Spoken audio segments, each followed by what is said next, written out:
lewat rekaman gitu. Hari ini kita akan melanjutkan materi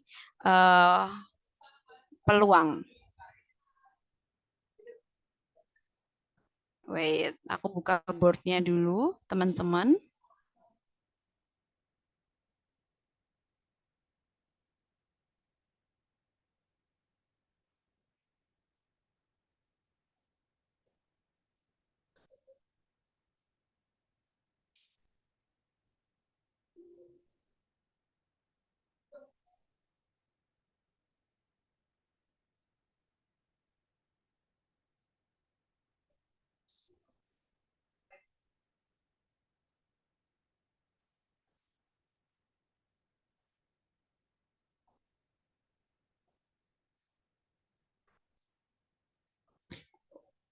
Wait, aku persiapkan dulu materinya.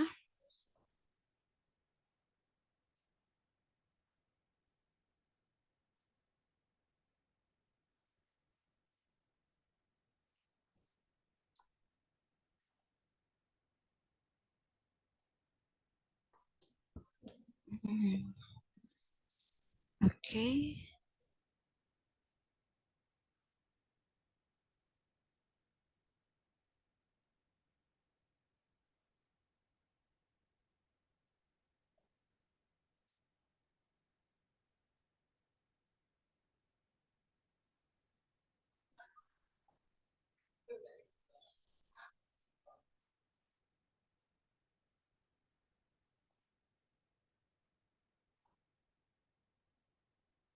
Oke, aku akan share screen. Nah, kita akan membahas tentang melanjutkan materi peluang kemarin. Jadi materi yang seru banget gitu.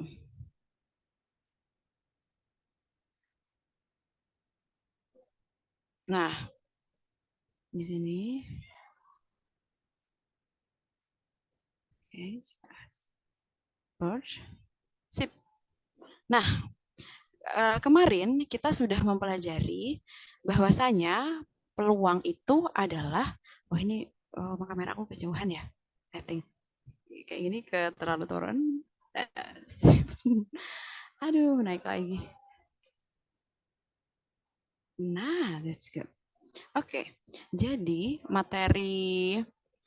kemarin kita udah belajar materi peluang. Intinya, ketika kita mencari tahu berapa peluang suatu kejadian, kita harus tahu total kemungkinannya itu berapa dulu. Apa aja yang mungkin terjadi ketika kita melakukan aktivitas tersebut. Nah, aku mau tanya dulu ke Zilda deh. Zilda, aku mau tanya, ketika aku melemparkan satu koin, maka apa yang mungkin aku dapatkan? Apa aja? Angka sama gambar. Ketika aku melempar suatu koin, kira-kira ya dapat angka atau dapat gambar. Nah, ini namanya kemungkinan semua kemungkinan atau kemarin kita namakan ruang sampel. Kalau melempar satu koin,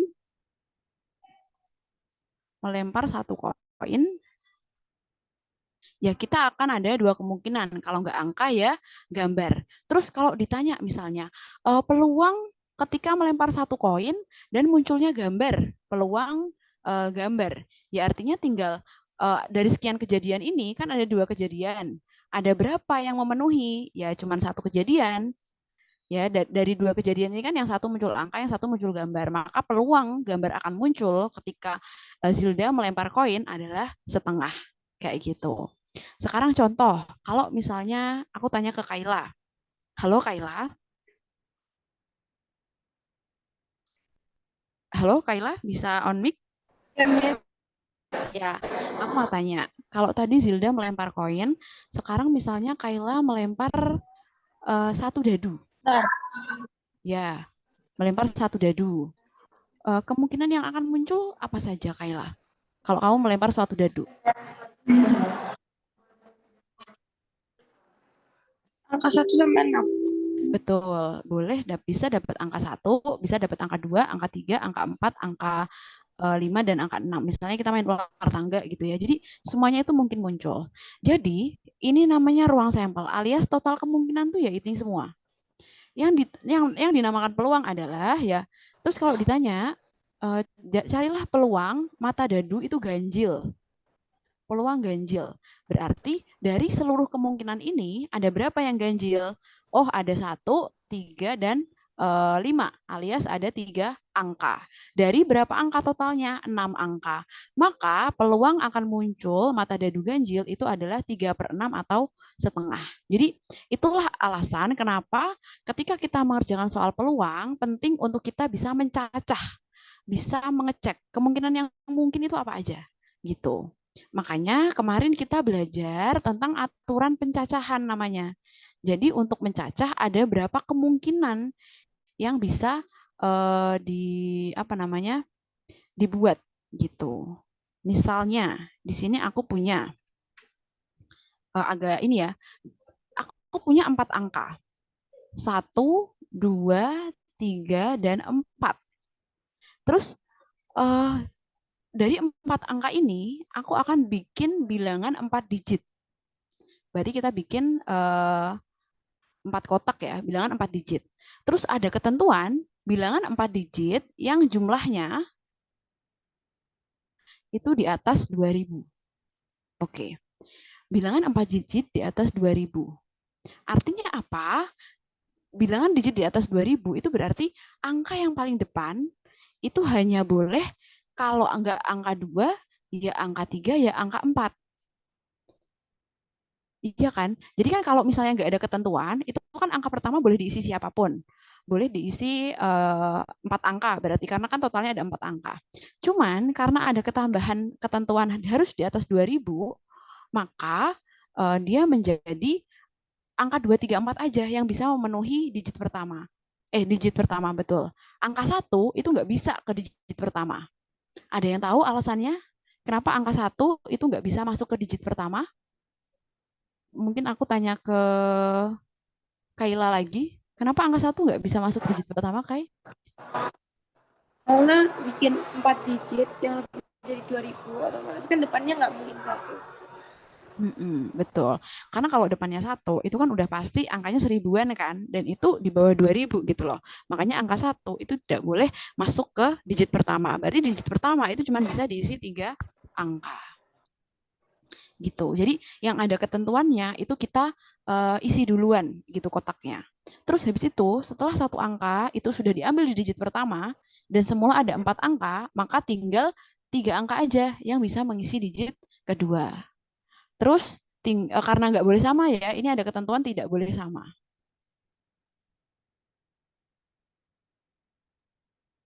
Terus habis itu digit ketiga bisa diisi 2 angka, digit pertama bisa diisi, digit terakhir bisa diisi tinggal sisanya atau 1 angka. Maka jumlah bilangan yang mungkin untuk dibuat adalah 3 kali 3 kali 2 kali 1. Berarti 9 kali 2, 18 bilangan. Ini namanya adalah aturan pencacahan untuk memudahkan kita mencari berapa banyak kemungkinan bilangan yang mungkin gitu. Jadi sekarang kalau misalnya aku mau bikin gini, dari 5 orang siswi yang mengikuti les matematika. Misalnya ada yang namanya Adel, ada yang namanya Bonita, ada yang namanya Cici, B-nya hilang. Ada yang namanya Cici, ada yang namanya Dela, ada yang namanya Erlina misalnya. Biar gampang aja kita simbolin A, B, C, D, E. Terus akan dipilih tiga orang untuk mengikuti akan dipilih 3 orang untuk mengikuti Olimpiade. Gitu, akan dipilih 3 orang untuk mengikuti suatu Olimpiade. Ada berapa banyak? Uh, kenapa ini? Oh, off-cam boleh kok. Nah, dari 5 orang akan dipilih 3 orang untuk mengikuti Olimpiade Matematika. Terus ditanya, ada berapa banyak? Oh, gini aja deh.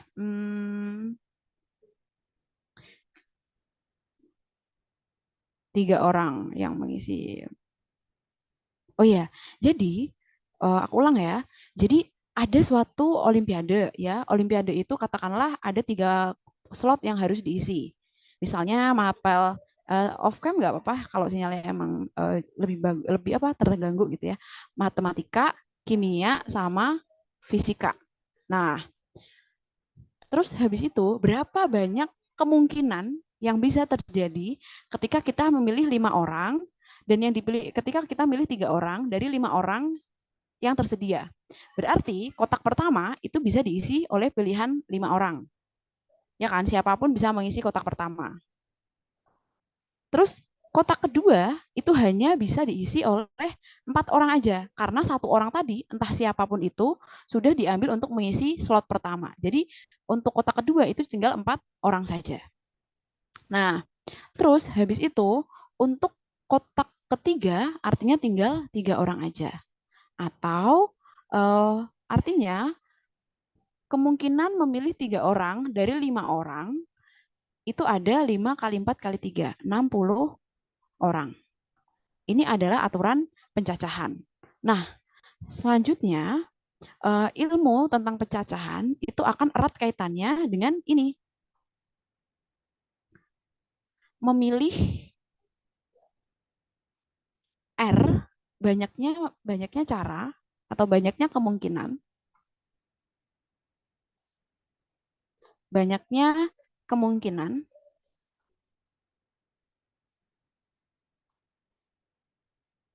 memilih R dari N.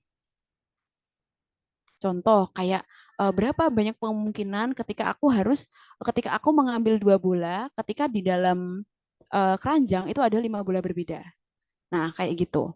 Itu kan kita bisa pakai, oh kalau ada 5 bola berbeda, terus aku mau ambil 2 bola sekaligus, kira-kira ada berapa total kemungkinan pasangan bola yang aku ambil.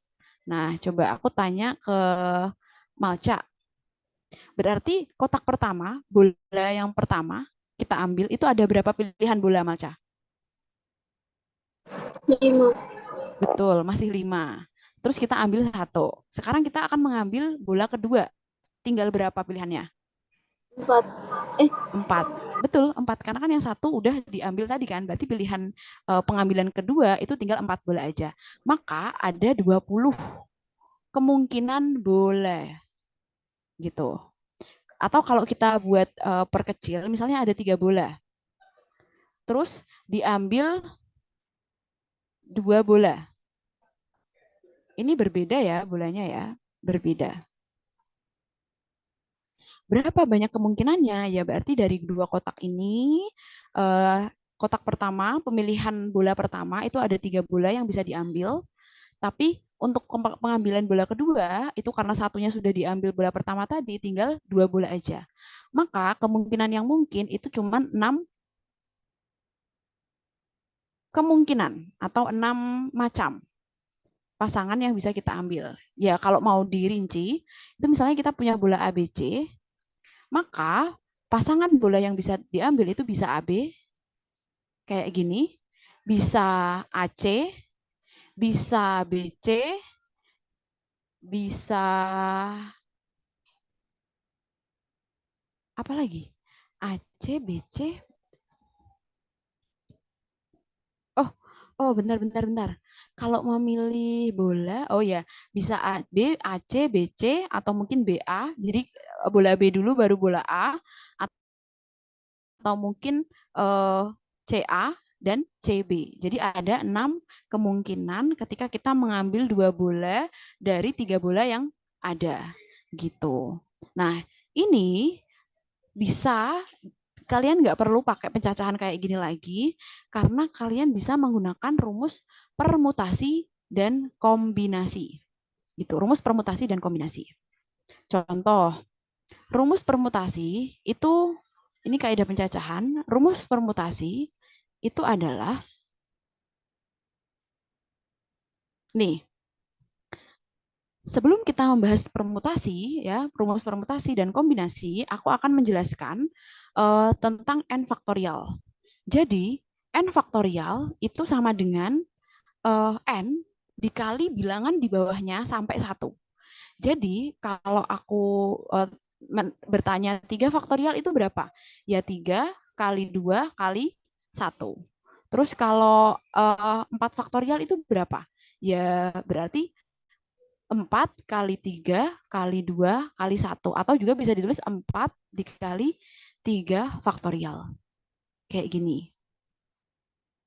Karena kan 3 kali 2 kali 1 ini kan 3 faktorial. Nah, 4 faktorial itu juga bisa ditulis 4 kali 3 faktorial. Gitu. Ini namanya faktorial. Nanti akan kita gunakan ketika permutasi dan kombinasi. Nah, rumus pertama adalah rumus permutasi.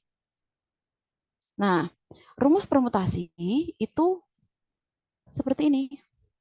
Jadi, ketika ada permutasi R dari N, jadi contohnya itu gini, kemungkinan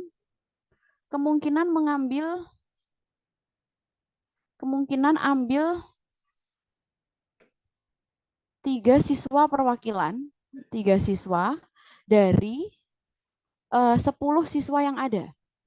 Ya, berarti permutasi 3 dari 10. Gitu. Cara menghitungnya bagaimana? Ya tinggal 3 faktorial. N-nya itu 10 ya. N itu yang lebih besar. Berarti 10 faktorial dibagi N min R. Aku coba N min R. Berarti 10 dikurangi 3 faktorial. Atau 10 faktorial dibagi 7 faktorial. Nah, perhatikan pembagian di sini, teman-teman. 10 faktorial itu kalau kita uraikan, itu adalah 10 kali 9 kali 8 kali 7 kali 6 sampai 1 kan, itu kita bisa tulis 7 faktorial. Nah, yang bawah ini tetap kita tulis 7 faktorial. Tujuannya apa? Biar bisa kita sederhanakan. Jadi di sini 7 faktorial, di sini 7 faktorial. Maka jawabnya tinggal 10 kali 9, 90 dikali 8, 72, 720 kemungkinan.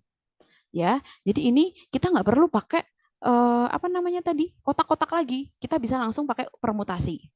Misal pakai rumus permutasi, kita akan hitung soal yang tadi sudah kita kerjakan. Yang ini, ya. Jadi tadi kita mempraktekkan ketika mencari 5 bola, ya, mencari 2 bola dari 5 bola berbeda. Nah, berarti N yang menjadi R itu 2, yang menjadi N itu 5. Tinggal kita masukin ke rumus. Permutasi R dari N itu adalah N faktorial per N min R faktorial. Artinya, kita tinggal ikuti N faktorial itu kan 5 faktorial dibagi N min R. Berarti 5 dikurangi 2 faktorial. Atau 5 faktorial dibagi 3 faktorial. Coba, Kayla bisa menghitung 5 faktorial dibagi 3 faktorial itu berapa?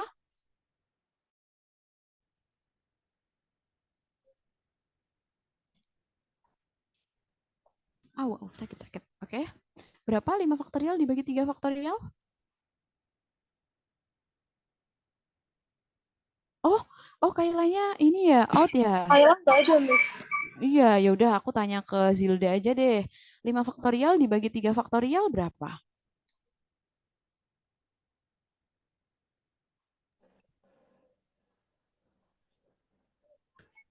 Sorry. 20. Oke, 20 betul. Karena kan 5 faktorial itu kan 5 kali 4 kali 3 kali 2 kali 1 kalau mau kita uraikan. Dibagi 3 faktorial itu kan 3 kali 2 kali 1. Kita coret, berarti tinggal 5 kali 4 atau 20. Ya, jawabannya sama. Jadi dengan cara aturan pengisian tempat atau pencacahan kotak-kotak tadi, kita dapat jawaban 20.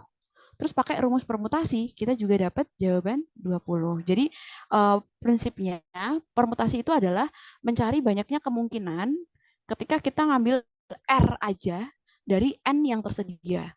Kayak misalnya ngambil 2 buah dari 5 buah yang ada, berarti ada berapa kemungkinan. Terus habis itu mengambil 3 bola dari 5 bola yang ada, dan lain-lainnya. Itu bisa menggunakan permutasi. Jadi mengambil R dari N. Nah, selain permutasi, kita itu juga bisa menggunakan kombinasi. Nah, kalau kombinasi, ya, um,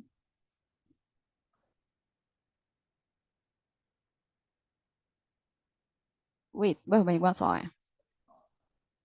Nah, kalau kombinasi itu adalah kombinasi R dari N, rumusnya itu N faktorial per N min R faktorial dikali R faktorial. Nah, sebenarnya kombinasi dan permutasi itu prinsipnya sama, yaitu mengambil R unsur, banyak R unsur yang diambil dari N unsur.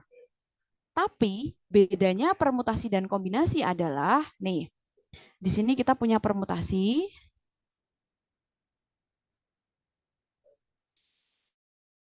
kita punya kombinasi.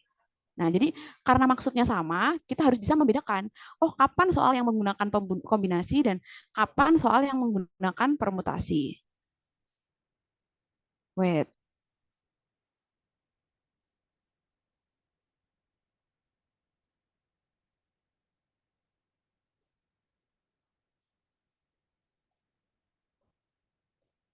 oke. Permutasi dan kombinasi. Permutasi itu adalah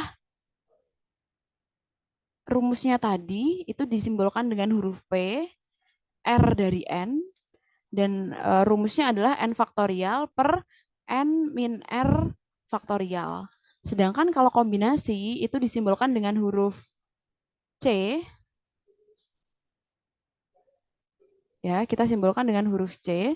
Ketika kita punya kombinasi R dari N, itu sama dengan N faktorial dibagi N min R faktorial dikali R faktorial. Nah, pertanyaannya, kapan kita menggunakan kombinasi, kapan kita menggunakan permutasi? Coba, aku mau minta tolong diamatin Cassandra. Rumus permutasi sama rumus kombinasi itu bedanya di mana? Kamu menemukan bedanya nggak? Kalau permutasi N minus R faktorial, kalau satunya N Betul? faktorial kali R faktorial.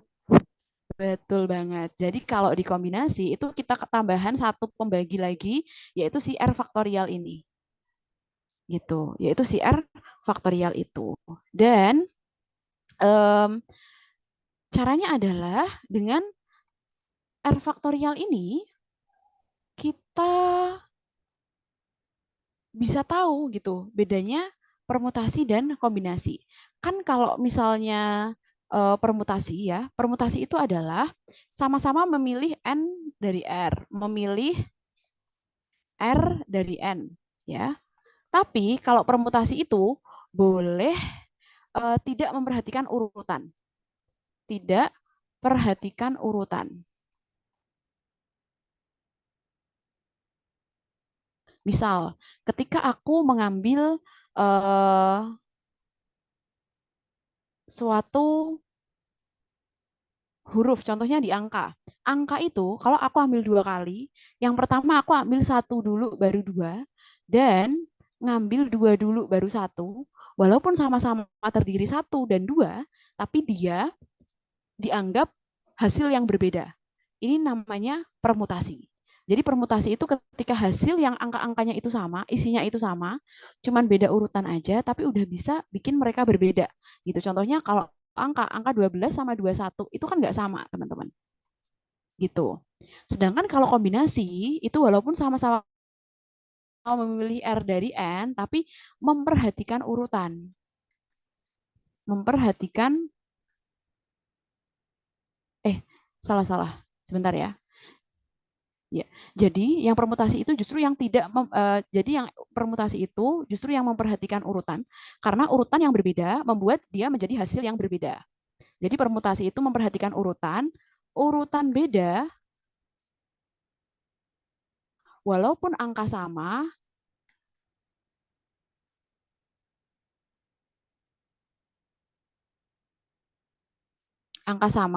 dia dianggap beda,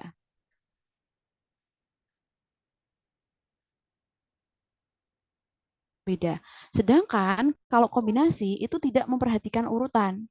Mau urutannya beda, tapi kalau isinya itu sama aja, ya dianggap satu alias kemungkinan yang sama. Tidak memperhatikan urutan. Contoh, ketika aku memilih dua orang buat ngebantuin aku. Jadi ketika aku milih dua orang buat ngebantuin aku, misalnya mau aku ajak outing class misalnya. Jadi dari 5 orang aku ajak buat ikut outing class. Nah, ketika aku ngajak Zilda sama Malca, terus aku ngajak Malca dulu, baru Zilda, ini kan sesuatu yang sama, walaupun beda urutan. Tapi kan sama aja yang aku ajak ya Malca sama Zilda gitu. Jadi karena dia dianggap sama, makanya kasus-kasus yang seperti ini itu masuknya pakai rumus kombinasi gitu. Sedangkan kalau yang permutasi itu ya walaupun isi-isinya sama, tapi kalau urutannya beda, dia tetap dianggap beda. Aku langsung kasih contoh soalnya. Oke, Cassandra. Ya, boleh? Itu aku izin belum bisa masuk soalnya wifi-nya hilang. Loh, ini Bi, Kayla. ya ini aku. Hai. Jadi kamu nebeng Cassandra. Bentar ya, Lis. Nggak apa-apa. Ya boleh. Oke, Ya, sama Cassandra aja, nggak apa-apa. Ya, oke. Jadi, terima kasih. Kak, ya, Cassandra, tadi tak cariin kok kamu tiba-tiba hilang. Nah, jadi, Kayla kamu udah tahu bedanya permutasi dan kombinasi? Udah. Udah tahu ya? Ya, contoh, kita akan langsung pakai di soal. Di sini. Contoh. Yang, wait, ini langsung ini ya. Contohnya langsung kayak gini. Aku misalin dulu aja deh. Contoh kita pakai permutasi. Di sini aja. Contoh kalau kita pakai permutasi itu misalnya nih, aku mau eh aku kasih tebak-tebakan buat Kayla aja ya.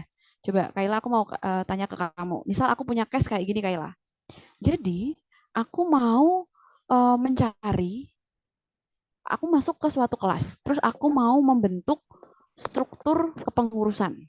Ya. Jadi, di satu kelas itu ada 10 siswa misalnya.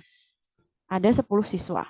Nah, dari 10 siswa ini akan aku pilih 3 orang untuk menjadi ketua, sekretaris, dan bendahara. Ya, berarti ini kita memilih 3 orang dari 10 orang yang ada. Ini masuknya berarti bisa dikerjakan dengan permutasi atau kombinasi. Nah, pertanyaannya, kalau case-nya seperti ini, kita pakai rumus kombinasi atau permutasi?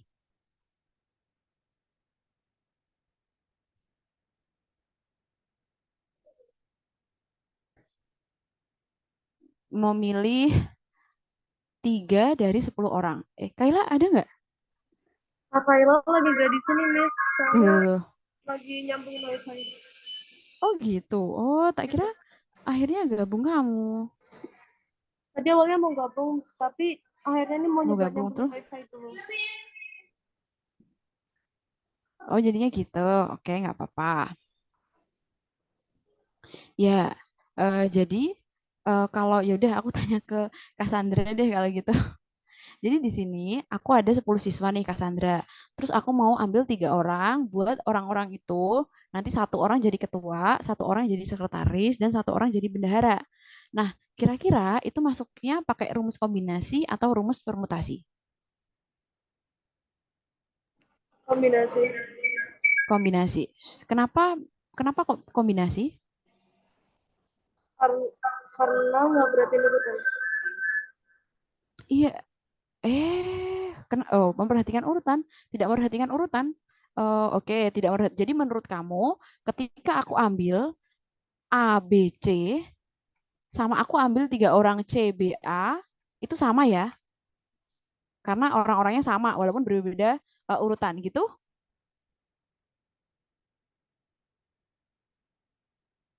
Iya nggak? Bener, gini nggak? Nggak tahu komunikasi deh kayaknya. Iya, oke. Jadi kalau misalnya kondisinya seperti ini, jadi tidak memperhatikan urutan, alias urutannya beda nih, tapi tetap kita anggap sama, maka kalau kasusnya kayak gini itu kombinasi. Ya, kalau seperti ini betul kombinasi. Tapi kalau kita perhatikan soalnya, 3 orang itu semuanya nanti akan punya posisi masing-masing. Ada ketua, ada sekretaris, ada bendahara. Artinya, kalau aku ambil A, B, C, Maka yang jadi ketua kan si A, yang jadi sekretaris yang B, yang jadi bendahara yang C. Beda kalau aku milihnya CBA, C dulu. Berarti C-nya yang jadi ketua, B-nya yang jadi sekretaris, C-nya yang A-nya yang jadi bendahara. Jadi kalau seperti ini masuknya itu kasus permutasi. Karena urutan yang berbeda menyebabkan dia menjadi hasil yang berbeda.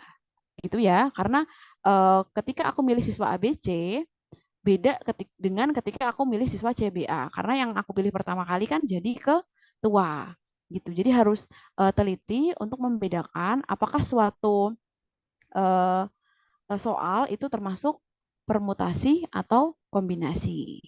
Nah, sekarang lagi, misalnya kalau aku punya, jadi gini, kalau kalian lihat rumus permutasi dan kombinasi, walaupun sama-sama mengambil 2 dari 5 contohnya, R-nya 2, N-nya 5, tapi kombinasi itu hasilnya lebih sedikit. Kenapa kok kombinasi hasilnya lebih sedikit? Ya karena dibagi lagi kan sama R faktorial. Kalau yang permutasi kan nggak dibaginya cukup sama N min R faktorial. Kalau kombinasi kita bagi lagi. Jadi semakin banyak pembaginya, hasilnya kan akan semakin lebih sedikit. Nah, eh, gimana penjelasannya hasil yang lebih sedikit ini? Ya karena kalau dikombinasi, urutan yang berbeda itu dia dianggap sama. Jadi banyak kejadian-kejadian yang mungkin itu sama dia dianggap sama. Contoh kayak aku ambil eh, 2 bola gitu ya. Misalnya aku mau ambil 5 bola merah. Misalnya aku mau ambil 2 bola gitu. Pengambilan pertama aku dapat biru sama merah. Pengambilan kedua aku dapat merah sama biru. Ya itu akan tetap sama aja. Karena kan pada akhirnya dua bola yang aku pegang itu adalah merah dan biru gitu. Jadinya itu baru masuk soal kombinasi. Kalau yang atas ini itu permutasi atas tadi karena urutan yang berbeda menyebabkan dia mendapatkan hasil yang berbeda. Sekarang aku mau tanya, misalkan aku punya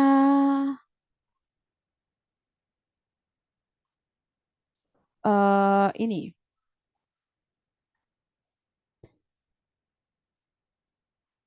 bol jangan bola lagi deh. Misalnya apa ya yang kombinasi? Di sini deh ada contoh-contoh soalnya ya. Nah, ini aku diminta untuk mencari kombinasi di sini. Jadi dari sebuah kantong ada 6 kelereng putih sama 4 kelereng merah. Terus ada berapa banyak pilihan, ada berapa banyak kemungkinan untuk mengambil kelereng itu kalau yang pertama terambil 3 putih dan terambil 1 merah. Nah, ini merupakan fungsi kombinasi, kita pakai kombinasi. Kenapa? Karena kalau kita ambil 3 putih gitu ya, sama-sama ambil 3 putih, walaupun aku ambilnya itu, misalnya putihnya kan ada 6.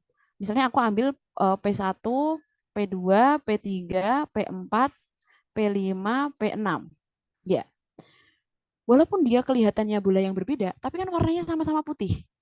Jadi aku mau ambil P1 dulu, baru P2, atau P2 dulu, baru P3, dia akan tetap bola yang sama. Alias dia akan tetap bola putih, jumlahnya 2, gitu. Makanya ini kita masuk ke kombinasi. Jadi kombinasinya itu kita pisahin satu-satu. Memilih putih 3 dari 6 putih yang tersedia, berarti kombinasi 3-3. Terus selanjutnya milih 1 merah dari 4 bola merah yang ada. Berarti kombinasi 1 dari 4. Terus dikalikan. Gitu. Jadi rumus permutasi dan kombinasi itu seperti ini. Nah, sekarang kita akan coba macam-macam permutasi. Itu ada permutasi ketika ada beberapa unsur yang sama di dalamnya. Contohnya di sini. Kita akan menulis ada berapa banyak kata yang dapat disusun dari kata Jakarta. Ya, kalau kita kalau angkanya beda-beda, itu kan ibarat kita nyusun ulang 7 huruf ini ke 7 kotak gitu. Jadi nanti dia jawabannya ya 7, 6, 5, 4, 3, 2, 1. Kalau angkanya, kalau hurufnya beda-beda. Tapi kenyataannya hurufnya di sini itu ada yang sama. A-nya kan ada sama 3. Jadi ibarat ini aku labelin A1, A2 sama A3. Terus aku mau bikin katanya jadi gini. AJ Karta sama AJ Karta lagi.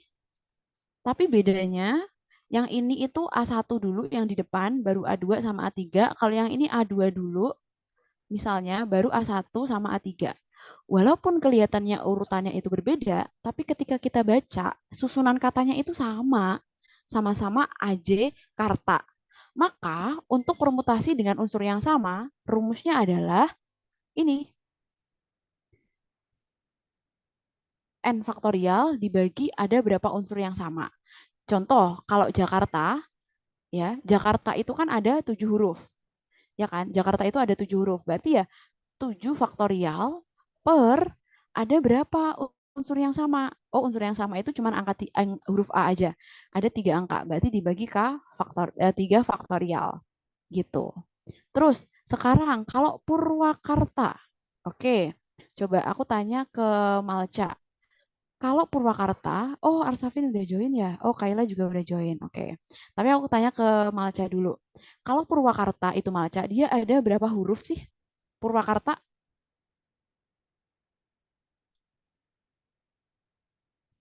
Purwakarta ada berapa huruf Malca? 10. 10. Oke, Purwakarta ada 10. Berarti 10 faktorial. Terus huruf yang sama apa aja? R. R sama ada lagi? A. A. R-nya ada berapa? 2. 2. Berarti 2 faktorial. Terus A-nya ada berapa? 3. Berarti 3 faktorial. Gitu. Jadi kalau ini nanti kita kerjakan 10 kali 9 di faktorial kan diuraikan ya. 7 lalu 6 5 kali 4 kali 3 kali 2 kali 1. Tuh.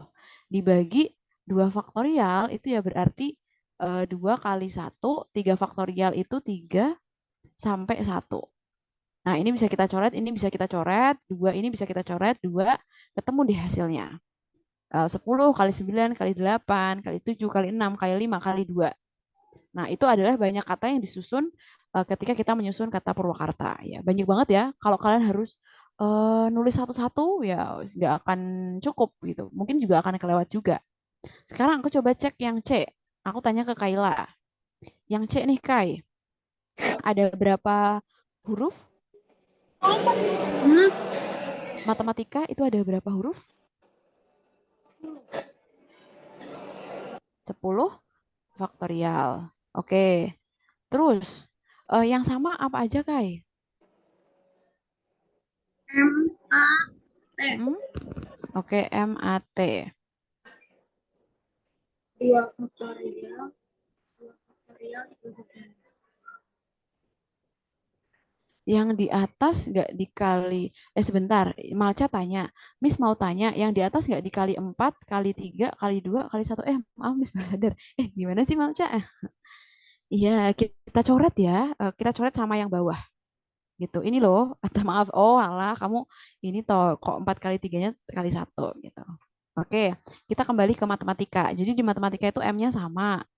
M-nya sama ada 2 faktorial. Terus A-nya juga sama, 3 faktorial. Terus habis itu T-nya sama, ada 2 berarti 2 faktorial. Ada lagi yang sama, Kaila? Udah ya, cuman MT sama A aja ya. Oke, MA sama T aja. Nah, berarti permutasi dari unsur yang sama itu seperti itu. Terus kalau permutasi siklis, nah ini adalah permutasi yang duduknya itu melingkar. Gitu. Jadi misalnya nih, ada 5 kursi yang dia tuh disusun melingkar. Gini. Nah, tuh. Terus ditanya, ada berapa kemungkinan yang terbentuk. Jadi, eh, rumusnya itu N-1 faktorial. Jadi kalau ada 5 kursi, artinya ya ada berapa banyak, jadi ada 5 siswa yang akan duduk di kursi yang melingkar. Gitu ya. Terus ada berapa banyak kemungkinan susunan tempat duduk mereka? Ya berarti 5 dikurangi 1 faktorial sama dengan 4 faktorial. Nah, ini kalau duduk melingkar kan seperti ini. Beda halnya kalau duduk apa namanya? Duduknya lurus gitu. Kalau duduknya lurus berarti kan ada 5 kursi, kita tinggal bikin 5 kotak. Terus siswa pertama itu kan kursi pertama bisa diisi 5 siswa yang mau milih siapa aja. Kursi kedua tinggal 4 siswa karena yang satu udah dapat kursi pertama. Tinggal 3, 2, 1 alias 5 faktorial. Loh, terus kenapa Mbak kalau dibuat melingkar dia posisinya dia jumlahnya jadi lebih sedikit pakai dikurangi 1 segala? Ya karena ketika duduknya itu melingkar itu kan nggak ada ujungnya, teman-teman. Jadi kalau aku awalnya ada susunan misalnya A, B, C, D, E, terus aku susun di kursi lurus itu aku ubah jadi B, C, D, F, B, C, D, E, A, maaf. Atau aku mulai dari C dulu, C, D, E, A, B. Ini kan seolah-olah, ini kan kalau di duduk lurus, dia kan berbeda susunannya. Tapi kalau kita buat melingkar, ya akan sama gitu. Ini A, B, C, D, E, terus yang bawah juga bisa A, B, C, D, E, yang ini juga bisa A, B, C, D, E. Jadi kalau dibuat melingkar, dia akan menjadi pola yang sama. Karena kan nggak ada ujungnya toh. Makanya kalau untuk permutasi siklis itu kita kurangi 1 baru difaktorialkan. Nah, itu adalah eh, penjelasan tentang materi peluang. Nah, tapi biasanya yang bikin challenge adalah kalau udah ketemu sama soal. So, kita akan coba mengerjakan soal tentang peluang. Aku cari dulu ya soal yang tentang peluang. Biasanya soal peluang itu di akhir-akhir sih, tapi ya why not?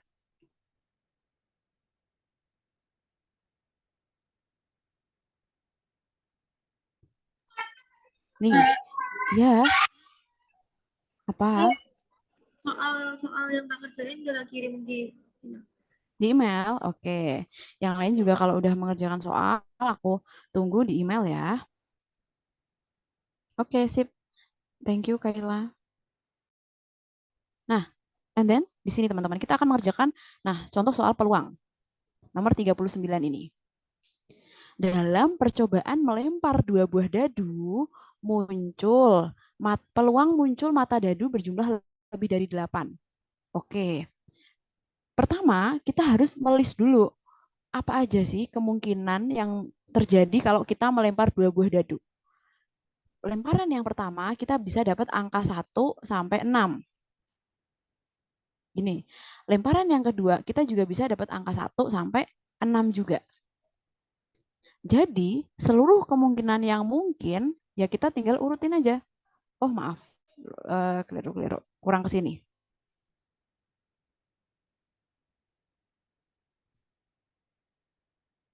Nah, di sini berarti 1, 2, 3, 4, 5, 6. Atau, oh, bisa 1, 1.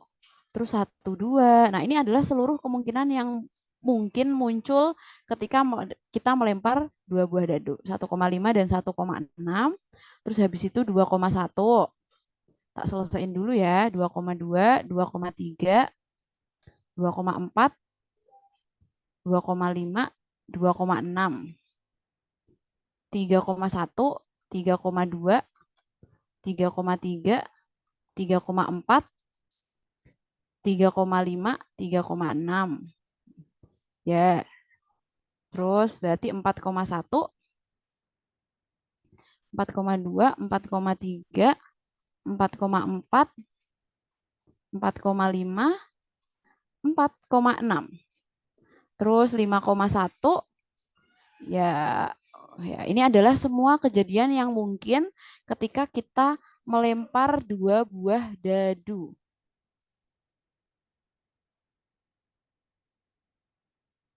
Terus 6,1, 6,2,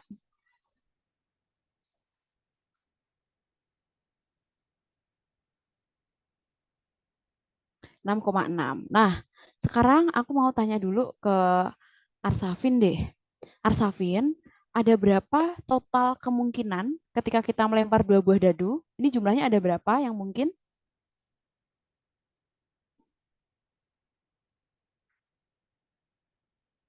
Dihitung, ada berapa ini? Semuanya yang udah aku tulis ini? Halo Arsafin, bisa on mic nggak?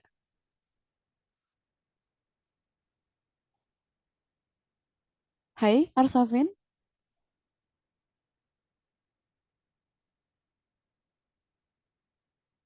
Oke.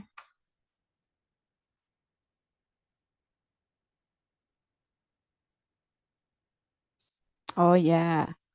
Ya Arsafin masih belum bisa on mic ya. Nah, ini total itu ada 36 kemungkinan. Total semuanya. Nah, padahal namanya peluang itu adalah kejadian yang memenuhi dibagi semua kejadian. Total peluang, total kejadian yang mungkin. Nah, apa yang memenuhi? Mata dadunya berjumlah lebih dari 8. Pertanyaannya, yang berjumlah lebih dari 8 itu mana aja? 1,1 kan enggak, karena jumlahnya 2. 1,2 juga enggak.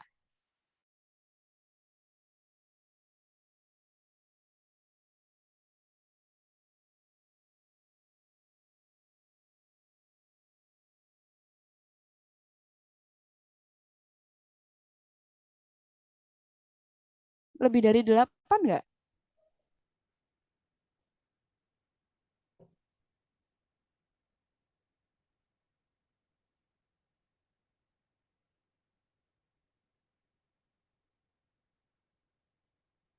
Halo, Zilda bisa on mic? Oke, Zilda. Ya, Zilda, mata dadu soalnya adalah mata dadu yang lebih dari 8. 2,6 masuk nggak? Enggak, soalnya pas 8. Iya, pas 8. Terus yang lebih dari 8 apa aja coba? 9, Berarti mana? Ini ya, 3,6. Terus mana lagi? 4,5, Betul, terus. 5,4, Terus 6,3. 6,3. Nah, artinya semakin ke sini kan semakin banyak. Berarti ini juga memenuhi ya? Ya kan? 6 tambah 6 kan 12. Oh, berarti lebih dari 8. Artinya yang memenuhi mata dadu berjumlah lebih dari 8 ada berapa? Tinggal kita hitung. Oh, 1, 2, 3, 4, 5, 6, 7, 8, 9, 10. Berarti jawabannya adalah 10/36 atau 10 kejadian yang memenuhi dari 36 total kemungkinan. 10/36 atau 5/18. Dah, tinggal disederhanakan aja gitu. Ini soal peluang tentang mata dadu. Nah, sekarang aku mau ini ada lagi soalnya. Dalam melempar dalam percobaan melempar 3 uang logam secara bersamaan, peluang muncul 3 angka adalah, nah, peluang muncul 3 angka. Berarti sama, kita juga harus bisa mencari sampel-sampel yang mungkin. Kalau logam itu aku lebih suka pakai pohon faktor. Jadi yang semula itu bisa muncul A, ini koin pertama ya, koin pertama itu kan bisa muncul A sama G. Terus ke koin kedua itu kita pasangkan bisa muncul lagi A sama G. Kemarin udah kita cari. Di sini juga A sama G. Terus ke koin ketiga, itu kemungkinannya bisa muncul angka gambar sama angka gambar, angka gambar, dan selanjutnya juga angka gambar. Nah, kita tinggal mencari nih, ada berapa kemungkinan ternyata. Oh ya, dicek yang akhir ini ada satu, dua, tiga, 4, 5, 6, 7, 8. Nah, ini dia. Berarti kalau kita urutin nulisnya tuh gini teman-teman. Berarti baca dari sini A, bercabang ke A dulu, baru bercabang ke A lagi. Berarti A. Terus habis itu yang kedua A, baru G. Terus A, terus G. Terus A. Terus G, terus G, terus G. Artinya, ketika kita melempar 3 uang logam secara bersamaan, total itu ada 8 kemungkinan yang mungkin terjadi. Nah, sekarang peluang apa yang diminta? Muncul 3 angka. Nah, pertanyaanku ke Kaila deh, muncul 3 angka itu buat yang mana, Kaila? Mana mana yang memenuhi syarat muncul 3 angka? Ah, Ya, cuman ini aja ya, AAA aja ya. Ada lagi yang lain? iya. Ya, yang lain nggak ada karena yang lain kan paling mentok A-nya cuma 2, yang A-nya 3 ya cuma satu tok gitu. Berarti ya yang memenuhi hanya 1 dari 8 atau 1/8. Nah, ini masih kategori mudah gitu. Ini adalah soal-soal tentang peluang. Nanti mungkin semoga di latihan soal selanjutnya kita bisa ketemu permutasi dan kombinasi gitu. Terus eh kita akan melanjutkan mengerjakan soal ya. Kemarin kita udah sampai nomor 10.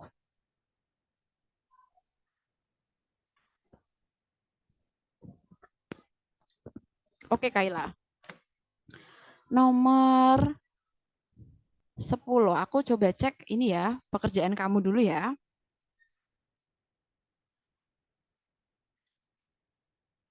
Yang kamu ini belum selesai. Oh, Kaila aku belum ini, kamu izinin akses. Tolong diizinin dulu.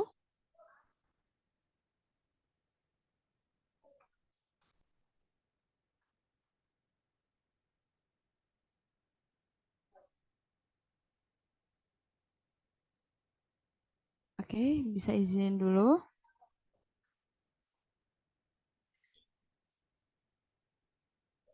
Oke, yeay.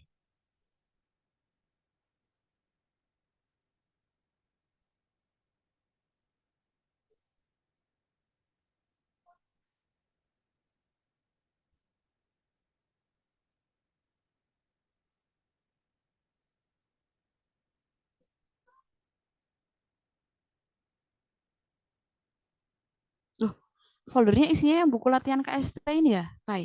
Ada nggak yang lain? Yang ngerjain soal ini ada?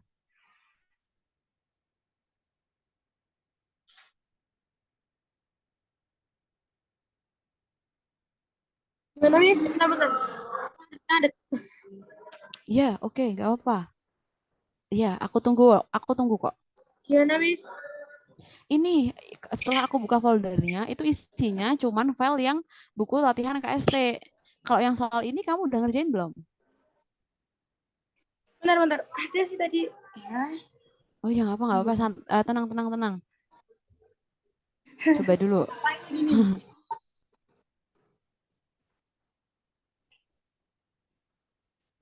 Bentar. Cuhu. Loh, masih buka apa, Miss? Ini soal latihan KST, buku latihan. Tapi kok buku Enggak. latihannya kamu KST kelas 8 ya? Yang kelas 9 kamu nggak ada? Enggak. Ini aku ada tuh, tapi nggak bisa dikirim. Nah, sama ya. Tapi di tempatku tuh TSS gitu ta. Mm-mm. TSS gede bentar. Hmm.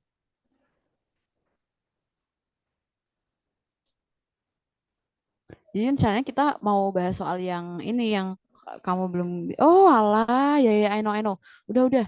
Ternyata namanya emang buku latihan KST. Tapi kalau dibuka Iya, itu filenya ini. Astaga, emang kalau lupa, dibuka, lupa. aku nggak tahu kan. Sebenarnya namanya tuh bukan kayak gitu, cuman foto begitu nggak tahu. Oh ya, oke. Wait. Hmm, oke. Yang kamu ini ya, yang kamu skip dulu ya. Iya. Itu yang pertama itu ada soal ini. Wait.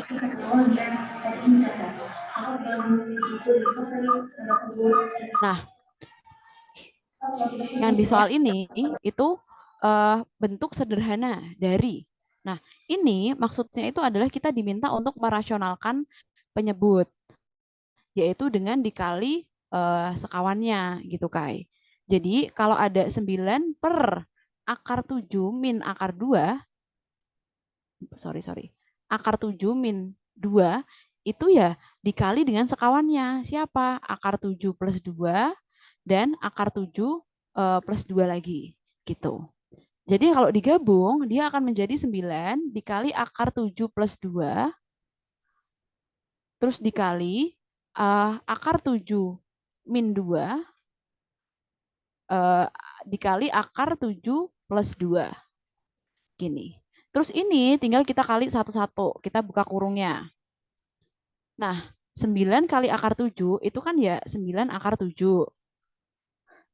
Terus 9 dikali 2 berarti plus 18. Kayak gitu. Terus dibagi yang bawah. Ini kan kita kali satu-satu. Akar 7 dikali akar 7. Berapa Kaila akar 7 dikali akar 7? 7. 7. Ya, akar A dikali akar A sama dengan A ya. Berarti 7. Terus habis itu min 2 dikali akar 7 ya min 2 akar 7. Oke. Terus habis itu lanjut yang kita kali 2. Berarti akar 7 kita kali 2. Terus min 2 juga kita kali 2. Berarti akar 7 kali 2 plus 2 akar 7. Min 2 kali plus 2 itu adalah min 4. So, kita dapat hasilnya. Wait. Panjang banget. Kita dapat hasilnya min 2 akar 7 sama min plus 2 akar 7 itu bisa 0. Karena kita min dan plus. Berarti 7 min 4 itu kan 3. Artinya kita peroleh hasilnya 9 akar 7 ditambah 18 dibagi 3. 9 bagi 3 itu 3, 18 bagi 3 itu 6. So, jawabannya 3 akar 7 plus 6. Maka jawabannya yang B. Mau nanya. Ini boleh. Berarti akar itu nggak bisa dibagi atau dikali sama bilangan biasa? Nggak bisa. Kecuali dia masuk ke akar. Contoh, kalau misalnya aku ada ini ya, kayak akar 16 dibagi 2, gini. Itu baru bisa dilakukan pembagian ketika duanya itu masuk ke akar. Jadi 2 kalau masuk di akar berarti dia jadi 2 kali 2. It means akar 16 per 2 kali 2. Ini baru boleh. Gitu. Jadi akar 16 dibagi 4 ya akar 4 sama dengan 2. Gitu. Ini baru boleh. Makasih. Atau sebenarnya ya sama aja. Akar 16 kan 4 kali 4 kan 16. Berarti ya 4 bagi 2 gitu kan. Jadi baru boleh dibagi atau dikali dengan akar itu ketika dia posisinya sama-sama di dalam akar. Gitu. Jadi akar itu lebih kayak variabel gitu ya? Cuma bisa dilakuin sama yang sama sesamanya. Tapi nggak se-strict variabel. Kalau variabel itu kan A ya bisanya sama A, B ya bisanya sama B. Tapi kan kalau akar itu mau akar 5 kita kali sama akar 4 kan bisa. Jadi akar 20. Ya kayak gitu ya. Nah,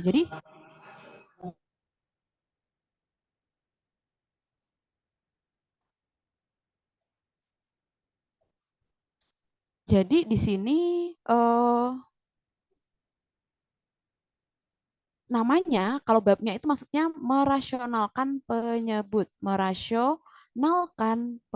Jadi penyebut yang awalnya tidak rasional alias akar-akar kita buat bawahnya itu jadi rasional gitu. Atau ini kan jadi nggak ada penyebutnya gitu. Ini namanya merasionalkan penyebut dengan dikali sesamanya. Nah, sebenarnya ini itu kita tinggal bisa memanfaatkan prinsip ini. Tambahan di sini ya.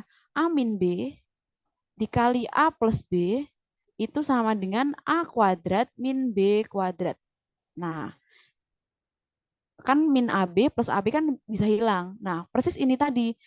Karena ini tadi akar 7 min 2 dikali akar 7 plus 2, berarti kan A-nya itu akar 7 kuadrat, dikurangi 2 kuadrat. Ya, akar 7 dikuadratin kan, akar 7 kali akar 7 kan 7. Dikurangi 2 kuadrat kan 4, sama dengan 3. Sama aja. Jadi bisa kalau udah tahu ini langsung kayak gini boleh. Kalau ini tadi kan memang masih aku uraikan dulu, tapi pada akhirnya kan bisa aku coret-coret. Min 2 akar 7 sama plus 2 akar 7 gitu. Yang lain ada yang mau bertanya? Aku mau nanya lagi. Boleh. Jadi gimana kok bisa, kenapa dikalinya sama min 7 min akar 7 plus 2 akar 7 per plus akar 2. 7 plus 2. Nah, kenapa dikali sama ini? Itu tujuannya buat ngilangin akar di bawahnya. Jadi kalau akar 7 di akar A min B dikali A plus B itu kan jadinya A kuadrat min B kuadrat. Jadi yang semula akar, dia dikuadratin kan akarnya jadi hilang. Jadi tujuan kita itu kan mau menghilangkan akar yang ada di bawah. Nah, makanya dikali akar 7 plus 2. Terus kenapa yang atas juga harus dikali akar 7 plus 2? Biar tidak merubah nilai. Karena kalau akarnya atasnya dikali, bawahnya dikali, itu kan artinya kita kali 1. Jadi tidak merubah nilai. Ini tuh kayak 6 per 2, aku kali 5 per 5. Ya, 6 per 2 itu kan 3. Tapi kalau atasnya aku kali 5, kan 6 kali 5 30, bawahnya 2 kali 5 itu 10. Jawabannya kan 3 juga. Jadi sama-sama 3. Jadi makanya kenapa tadi dikali akar 7 plus 2 bawahnya? Biar rasional, biar akarnya hilang. Karena memanfaatkan prinsip A min B dikali A plus B sama dengan A kuadrat min B kuadrat. Terus kenapa atasnya juga harus dikali yang sama? Biar tidak merubah nilai. Gitu, Kai. Jadi kalau yang di soal itu plus, misalnya akar 7 plus 2, baru sekawannya yang minus. Kayak gitu. Oke ya.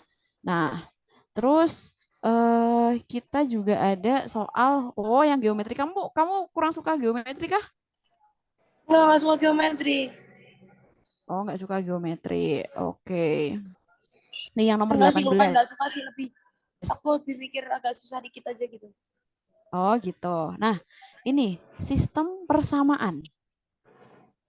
Sistem persamaan berarti kan yang ini 2x plus 4y sama dengan 22. Ya. Terus habis itu 3x min 5y sama dengan min 11. Aku buat gini dulu. Pertama, kita akan menggunakan eliminasi.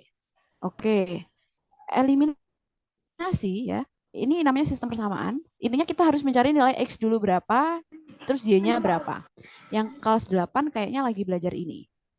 Sistem persamaan. Nah, di eliminasi kita bisa menghilangkan satu variabel dulu. Bisa ngilangin X-nya, bisa ngilangin Y-nya. Nah, aku mau tanya ke Cassandra deh. Cassandra, tanya aja nih, kamu mau ngilangin X-nya dulu atau Y-nya? X. X-nya, oke. Kalau mau ngilangin X, berarti angka di depan X atau koefisien X itu harus kita samain. Biar nanti dia bisa hilang kalau dikurangin atau ditambah. Jadi contoh, biar sama, ini 2 sama 3, biar sama, yang atas kita kali 2, 3, yang bawah kita kali 2. Karena nanti X-nya akan sama dengan 6X semua. 2X kali 3, 6X. 4Y kali 3, tapi dikali satu-satu semuanya ya. 4Y kali 3 itu plus 12Y. Terus 22 kali 3 itu sama dengan 66. And then, yang bawah kita kali 2. 6X min 10Y sama dengan min 22. Nah, kita sudah berhasil membuat X-nya sama. Nah, X-nya itu kan sama-sama positif 6. Coba aku tanya ke Kayla. Kalau sama-sama positif 6, berarti sininya ditambah atau dikurang? Biar 6X-nya hilang. Ditambah atau dikurang, Kai?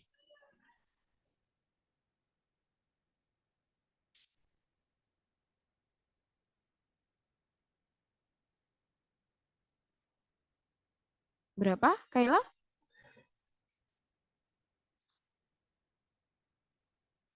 Halo?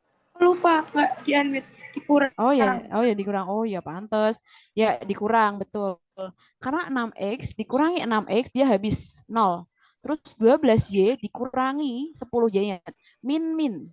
Jadi plus. Maka 22Y sama dengan 66 dikurang di min 22. Berarti jadi plus 88. Maka kita dapat Y itu sama dengan 88 dibagi 22. 4. Dah, kita udah ketemu Y-nya. Nah, kamu kelirunya di mana? Yang cara yang kamu itu, oke, kelirunya adalah pas kamu menghitung min 66 dikurangi 22. Kan kamu kan nggak kamu pindah ruas toh. Nah, min 66 dikurangi 22 itu harusnya min 88. Karena min dikurangi min lagi. Tapi kamu malah jadinya min 44. Jadi kamu kelirunya di situ. Makanya Y kamu sama dengan 2. Padahal seharusnya Y-nya sama dengan 4. Kurang teliti sedikit ya. Terus kita tinggal cari X-nya dengan metode substitusi. Ya, substitusi ke 2X plus 4Y itu sama dengan 22. 22. Padahal Y-nya tadi kita udah tahu 2X plus 4 kali Y-nya itu 4 sama dengan 22. Berarti 2X ditambah 16, 4 kali 4 kan 16 sama dengan 22. Oke, tolong ini tinggal nyari X aja. Tolong dicari dong X-nya, Malca.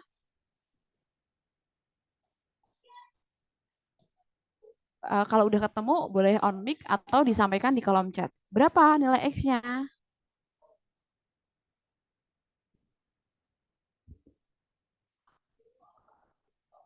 2X plus 16, 2X plus 16 sama dengan 22. Berarti nilai X-nya berapa ya?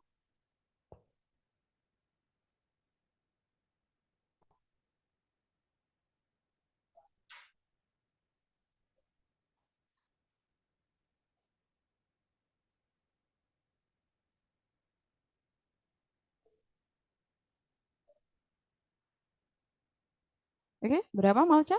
Oh, ya. 2X plus 16 sama dengan 22. Berarti X-nya berapa? Ini Malca ada kan? Atau Malca ke toilet atau kemana gitu?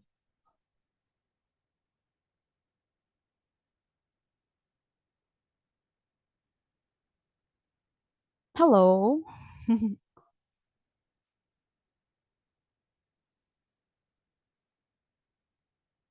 Malca ada nggak?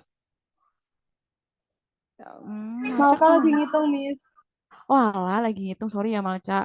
Oh ye, udah ketemu Malca. X-nya sama dengan 3. Betul. Ya, ya bilang dulu aja kayak gitu. Biar aku tahu. Soalnya kalau nggak ada siapa tahu ke toilet gitu.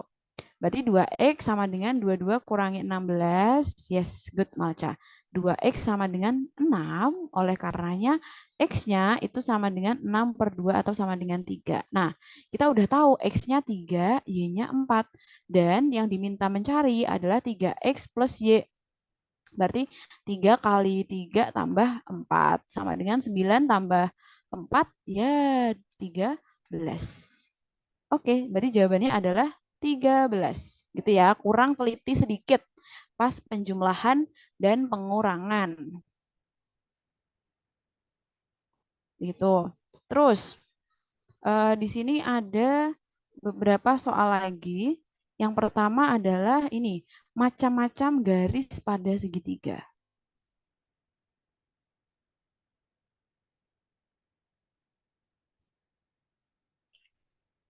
Oke, kita punya segitiga ABC. Dapat dilukis garis G yang melalui A dan titik tengah sisi BC. Garis G adalah, berarti gini, kalau kita punya titik A, B, C, maka garis G itu adalah garis lurus dari A yang memotong tepat di tengah-tengah BC. Atau di sininya berarti sama, karena tepat di tengah-tengah.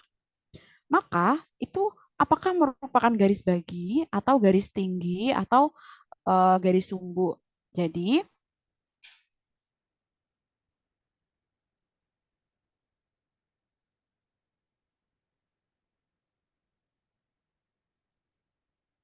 ya. Jadi, kita dari yang kita kenal dulu deh.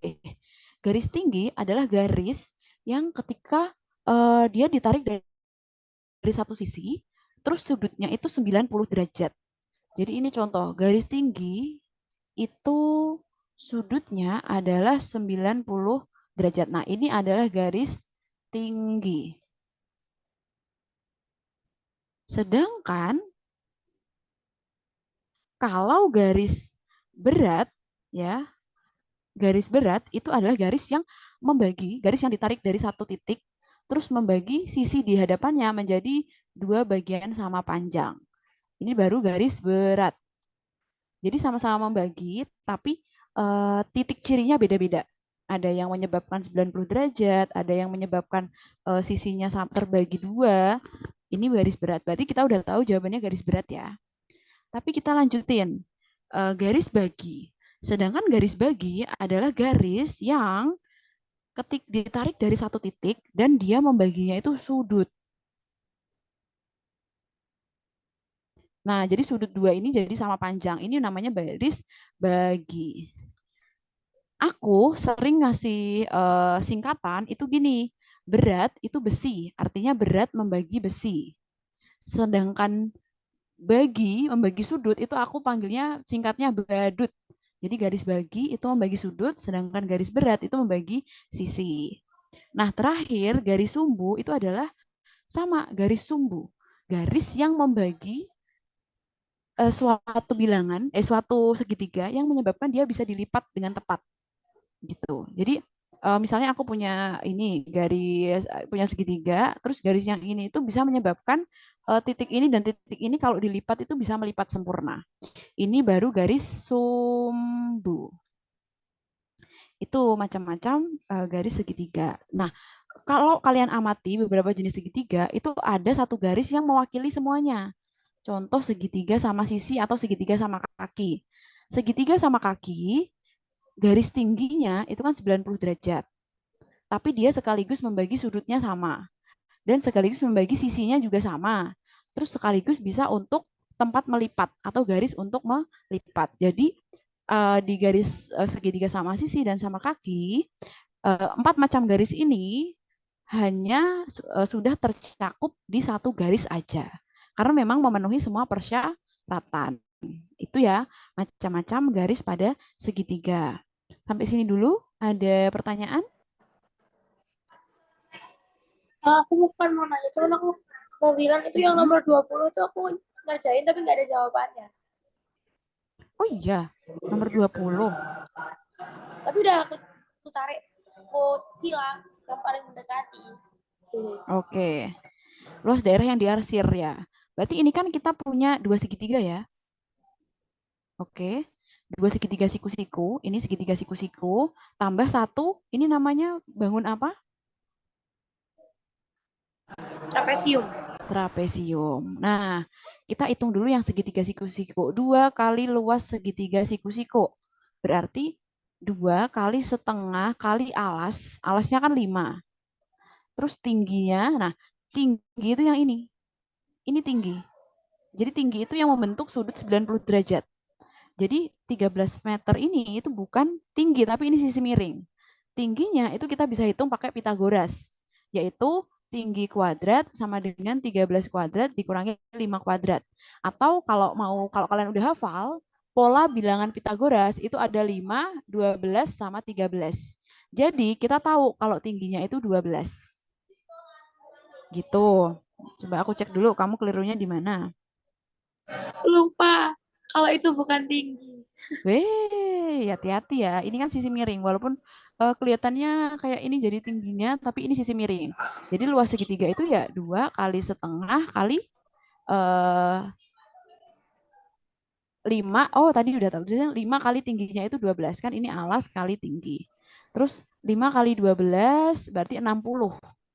2 kali setengah ya kita coret-coret. Maka yang dua segitiga itu panjangnya adalah luasnya adalah 60 cm persegi. Sekarang kita tinggal mencari eh, luas trapesium sama kaki. Ada yang masih ingat luas trapesium sama kaki? Alas ditambah alas tambah atas Heeh. dibagi 2 dikali tinggi. Oke, ya. Alas, alas plus atap dibagi 2 dikali tinggi. Nah, alasnya itu kan 26 ditambah 20 dibagi 2 dikali tinggi. Nah, tingginya itu bukan 5 loh ya. 5 ini bukan tingginya loh ya. Tingginya itu harus kita tarik 90 derajat. Nah, kalau aku zoom di sini, tuh, tingginya itu di situ yang kita bisa cari lewat Pitagoras lagi. Kalau selisih antara sisi atas sama sisi bawah itu kan 6 cm. Jadi kalau di sini ada selisihnya kan ada sisi sini sama sisi sini. Berarti di sini 3 cm, di sini juga 3 cm. Nah, kalau udah ketemu alasnya 3 cm, miringnya 5 cm, berarti kita bisa cari Pitagoras untuk tingginya.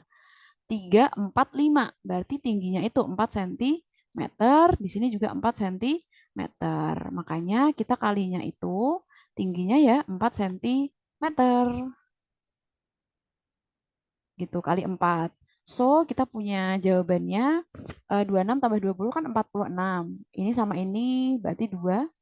46 dikali 2, 92. Ditambah 60 sama dengan 152 meter persegi. Berarti jawabannya yang A. Gitu ya. Tadi kamu kurang teliti ya, lupa ya yang rumus yang kamu kira tinggi padahal dia ternyata bukan tinggi ya. Iya, Mbak. Iya, Miss. Oke. Terus habis itu soal yang nomor 38 kamu ini.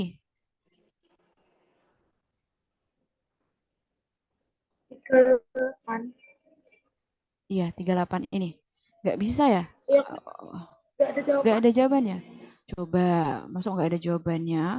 Diagram di samping menunjukkan data kendaraan yang diproduksi oleh suatu perusahaan otomotif. Jumlah produksi 2007 sampai 2011. Berarti kan di sini. Terus di sini, di sini, di sini, dan di sini. Ada 4 tahun. Terus di situ ada berapa ribu dalam ribu.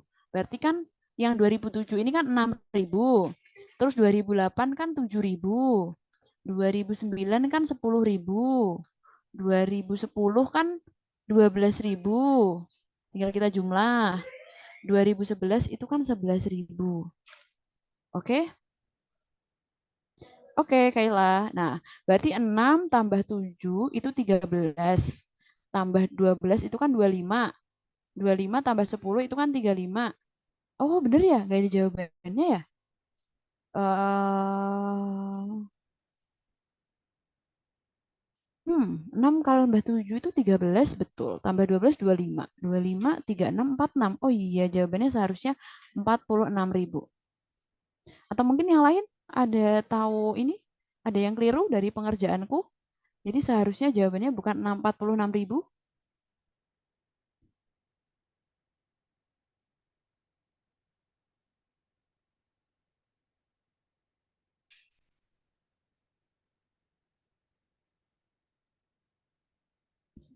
Oke? Ya, udah ya semuanya ya. Ya. Jadi ini nanti itu minggu ini kayak memang kita lagi sedang fokus untuk persiapan apa namanya Mbak Kaila yang akan final kan besok minggu. Nah, teman-teman yang lain ikut juga sekaligus buat mempersiapkan diri saat Olimpiade Al-Azhar. Jadi eh,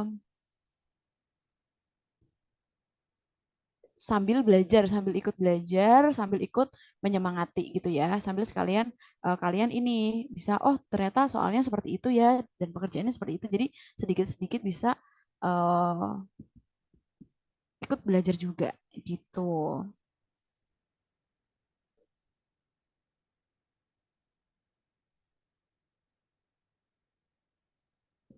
Oke, sekarang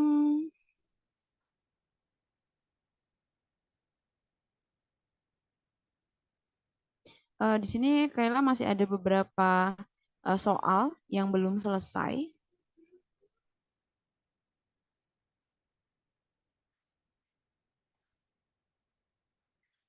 Atap sebuah gedung berbentuk bola. Miss izin kamar mandi, ya silahkan. Ya, bentar lagi kita selesai juga kok. Ini Zilda ke kamar mandi ya, nanti Mbak Kaila juga. Masih ada 4 soal yang belum dibahas, tapi insya Allah kita akan teruskan di pertemuan berikutnya. Gitu. Em, Nanti kita ketemu lagi hari Sabtu, hari Jumat, maaf, hari Jumat, karena besok kan yang kelas eh, 8 outing kelas. Iya kan? Iya nggak Malca? Yang outing kelas itu kelas 8 atau kelas 9? Delapan belas. Wow, kelas 8 kalian besok piknik ke Jogja. Ya udah, nggak aku kasih PR deh biar besok pikniknya happy. Kok piknik sih? No no no no. Outing kelas.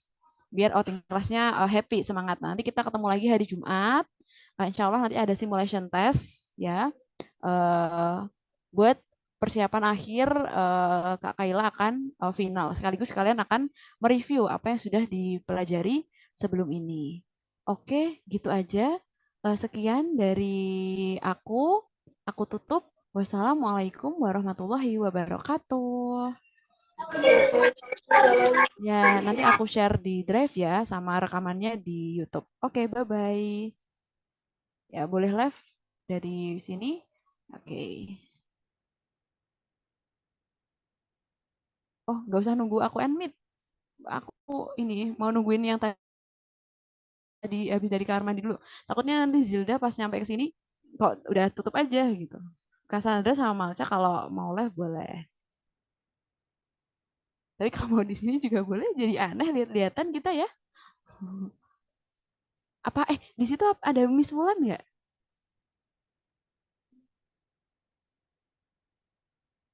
Nggak ada ya?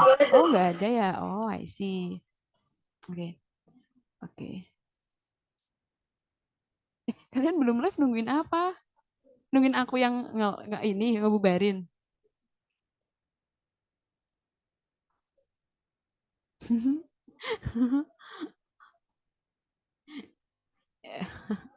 Iya. Itu siapa tuh? Itu Zilda. Itu Zilda bukan Cassandra. Iya. Oh iya, Zilda udah balik. Oke, aku tutup ya. Balik. Makasih ya. Bye-bye.